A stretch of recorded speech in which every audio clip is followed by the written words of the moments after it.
नमस्कार, मी डॉक्टर वंदना खैरनार, स्त्रीरोग तज्ञ, परमसाई हॉस्पिटल सिन्नर। आजपासून सुरू होत असलेल्या शारदीय नवरात्रोत्सवाच्या सर्वांना खूप खूप शुभेच्छा। आजचा पहिला दिवस म्हणजे माता शैलपुत्री देवीचा दिवस। आजचा रंग आहे पांढरा। पांढऱ्या रंगाचे कपडे तर आपण घालतोच, पण पांढऱ्या रंगाचे अन्नपदार्थ जर आपण सेवन केले तर आपले आरोग्य सुधारू शकते। जसं की दही, ताक, दूध, त्यानंतर पनीर, चीज ह्या गोष्टींमध्ये कॅल्शियम खूप जास्त प्रमाणात असते। त्याने आपल्या हाडांना बळकटी मिळते आणि आपले आरोग्य चांगले राहते।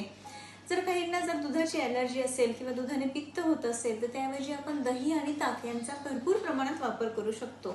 आणि अजून पाहिलं तर काही फळे ज्यांचा गर पांढरा आहे, जसे की सीताफळ, रामफळ आणि पेरू, या फळांमध्ये कॅल्शियमचं प्रमाण खूप जास्त आहे। त्यामुळे आपण या फळांचं सेवन करून आपल्या बॉडीमध्ये कॅल्शियमची कमतरता भरून काढू शकतो।